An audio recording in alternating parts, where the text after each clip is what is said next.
नवंबर की जमा देने वाली रात थी। रोमानिया की पहाड़ियों के बीच धुंध से ढका एक विशाल सदियों पुराना किला खड़ा, ठंडी हवाएं पत्थरों से टकराकर सीटी की तरह आवाज कर रही थी। उस रात आर्यन अपनी गर्लफ्रेंड एलिना के साथ पहली बार उसके पुश्तैनी किले में पहुंचा था। किला बाहर से जितना खूबसूरत दिख रहा था, अंदर कदम रखते ही उतना ही अजीब और रहस्यमय लगने लगा। दीवारों पर पुरानी पेंटिंग्स टंगी थी और हैरानी की बात, अधिकतर पेंटिंग्स में एक ही लड़की का चेहरा था। गहरी सुनहरी आंखें, दूध सी सफेद त्वचा, लंबे काले बाल, वह बिल्कुल एलिना जैसी दिखती थी। आर्यन रुक गया और पेंटिंग की तरफ देखकर बोला, ये कौन है? तुम्हारी दादी?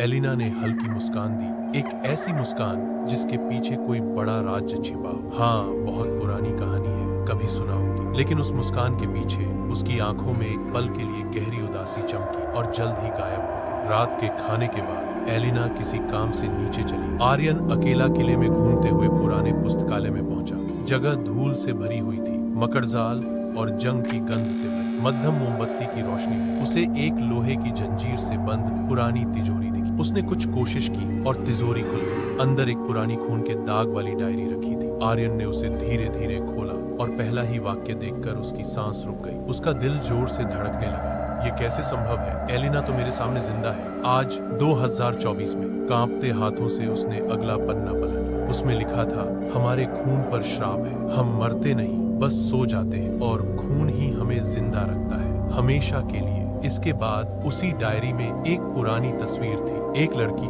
बिल्कुल वैसी ही जैसी आज एलिना दिखती है। ना झुर्रियां, ना उम्र का निशान समय में जमी हुई। आर्यन के हाथ कांपने लगे। उसने अचानक पीछे कदमों की आहट सुनी, धीमी, ठंडी, खौफनाक। वह पीछे मुड़ा। द्वार पर एलिना खड़ी थी, लेकिन अब उसकी आंखें लाल चमक रही थी, जैसे आग जल रही हो। उसका चेहरा अजीब सफेदी की रोशनी फैला रहा था और उसकी सांसों से ठंड की धुंध निकल रही थी। तुम्हें ये नहीं पढ़ना चाहिए था, आर्यन। उसकी आवाज इंसानी नहीं लग रही थी, धीमी लेकिन गूंजती हुई। आर्यन धीरे से बोला, तुम सदियों से जिंदा हो। एलिना मुस्कुराई, लेकिन वह मुस्कान प्यार की नहीं, शिकारी की मुस्कान थी। हाँ, लेकिन मौत ने मुझे छोड़ा नहीं, श्राप दे दिया। वह धीरे धीरे उसकी ओर बढ़ी। मैं इस दुनिया में अकेली हूँ आर्यन, सदियों से अकेली। तुम पहले इंसान हो जिसने मेरे दिल को छुआ। मैं तुम्हें खो नहीं सकती। उसके दांत लंबे, तेज, नुकीले बनने लगे। रक्त की प्यास उसकी आंखों में जल रही थी। अब तुम मेरे खून का हिस्सा बनोगे, हमेशा के लिए। आर्यन पीछे हटने की कोशिश करता है, लेकिन कमरा बंद हो जाता है। मोमबत्ती की लौ